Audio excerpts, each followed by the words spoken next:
This is a true story, a mysterious case of real-life horror. If you like this type of video, please leave suggestions, comments, and a like. Please share this video.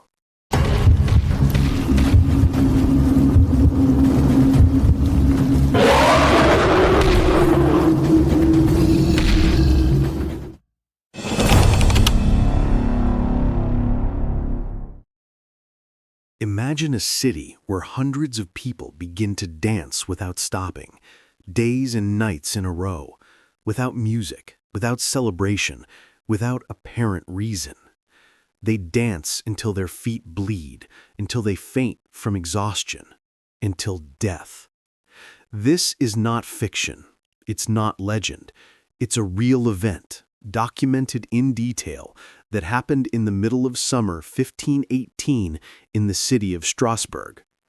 Welcome to the account of one of the most disturbing and inexplicable episodes in medieval history, the dancing plague of 1518.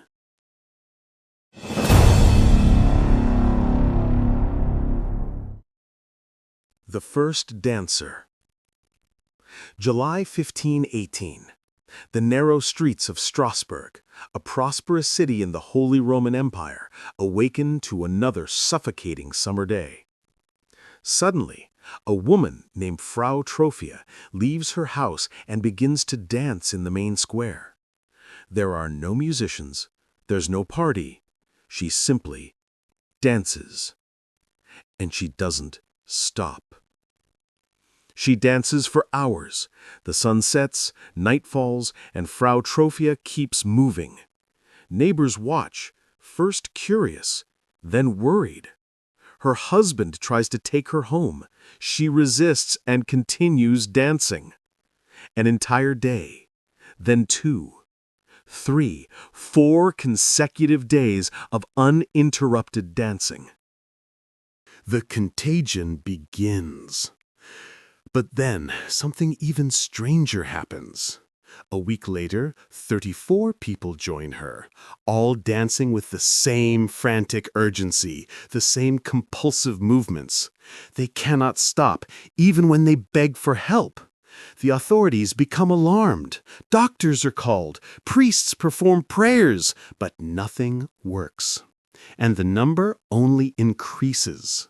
Within a month, approximately 400 people are dancing through the streets of Strasbourg.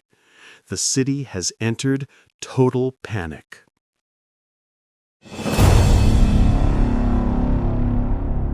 The medical solution. The doctors of the time had a theory.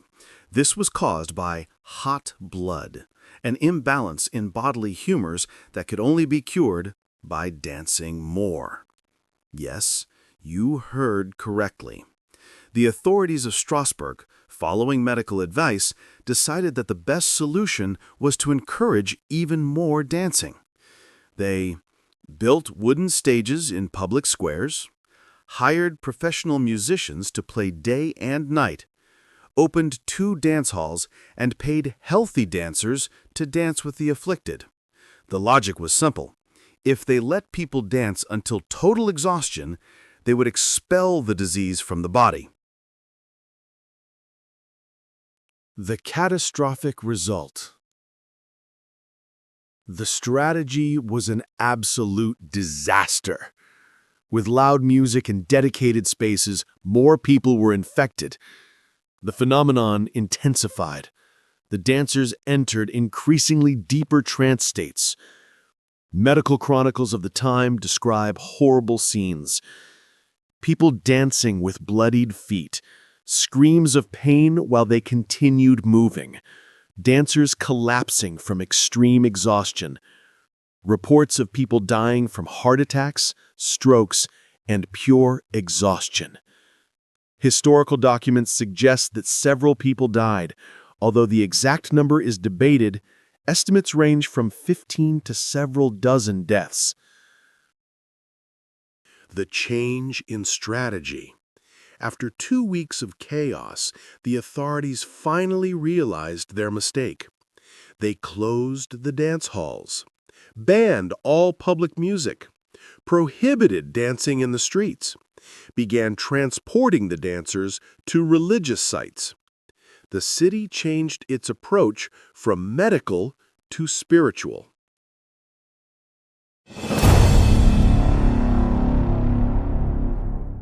The Curse of Saint Vitus.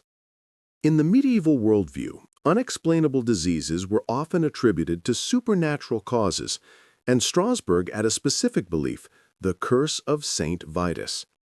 Saint Vitus, or Saint Guy, was a Christian saint associated with diseases that caused involuntary movements.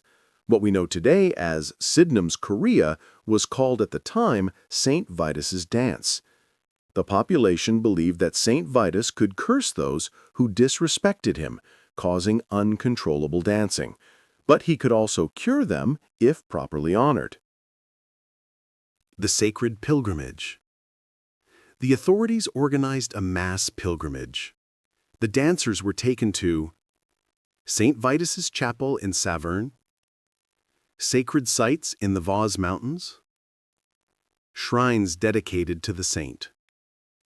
There they were sprinkled with holy water, forced to hold small crosses, dressed with red shoes, color associated with St. Vitus, subjected to masses and exorcisms. And then, gradually, the dancing stopped. By September 1518, the outbreak had ended as mysteriously as it began.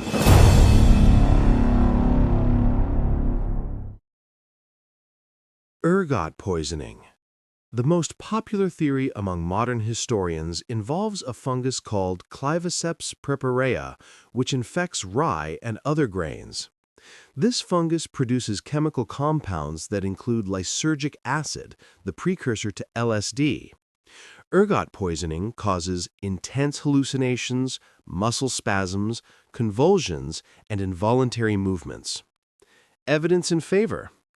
1518 was a year of humid climate, perfect for fungus growth. Rye was the basic grain of the poor in Strasbourg. Ergotism outbreaks were relatively common in medieval Europe. Problems with this theory. Ergotism usually causes severe vascular constriction, gangrene. The documented symptoms don't mention other typical effects of ergot. The prolonged duration doesn't fit perfectly with ergot poisoning. Mass hysteria.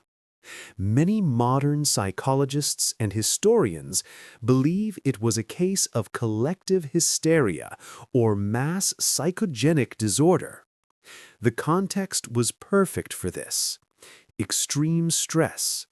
Strasbourg in 1518 was a city suffering from widespread famine after poor harvests, epidemics of syphilis and smallpox, reoccurring plagues. The Black Death had devastated the region decades earlier. Extreme poverty. Intense religious superstition. How it works? Under conditions of extreme psychological stress, groups can develop real physical symptoms without organic cause. The brain essentially creates physical symptoms in response to psychological trauma. Historical precedents. It wasn't an isolated case. 1374. Similar dancing outbreaks in Germany and Holland. 1463, another dancing epidemic in Strasbourg. 1518, the best documented outbreak. Other minor cases until the 17th century. Cultural beliefs and autosuggestion. Historian John Waller proposes a fascinating theory. People believed they could be cursed with compulsive dancing, and this belief became reality. In a society where everyone knew the stories of St. Vitus's dance, where the curse was considered real and possible, fear and expectation could trigger real symptoms. Combined with sleep deprivation, malnutrition, psychological trauma, social pressure, seeing others dancing, the brain could enter a dissociative state where the person literally cannot stop moving.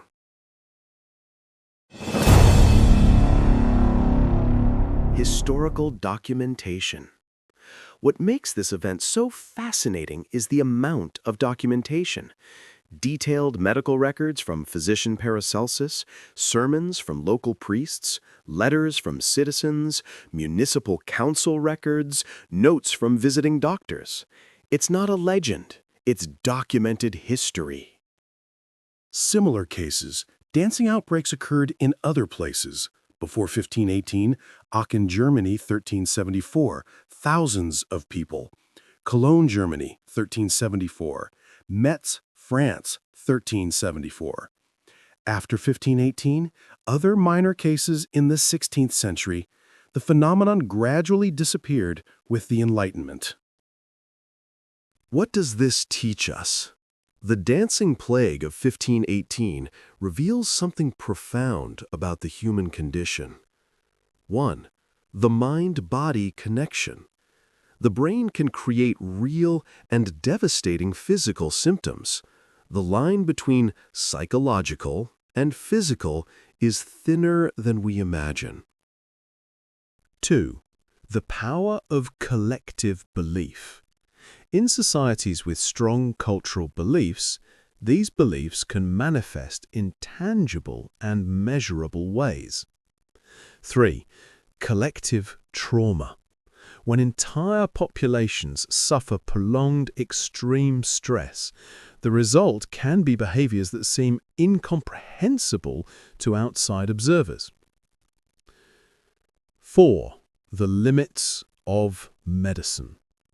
Even with all our modern science, we still debate exactly what caused this event. Some historical mysteries remain. In the end, the dancing plague of 1518 remains one of the strangest and most disturbing events in human history.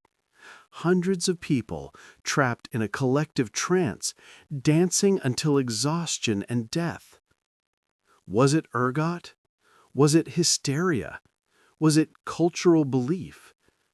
Probably a combination of all of this, the perfect meeting of physiology, psychology, and culture in a moment of crisis. What we know for certain is this. When Frau Troffea began to dance on that hot July day, she initiated one of the most bizarre and fascinating chapters in medieval history. And perhaps the most important lesson is this: the human mind, especially under extreme stress, is capable of things we have barely begun to understand. The dance finally stopped in Strasbourg, but the mystery, that one keeps dancing through the centuries.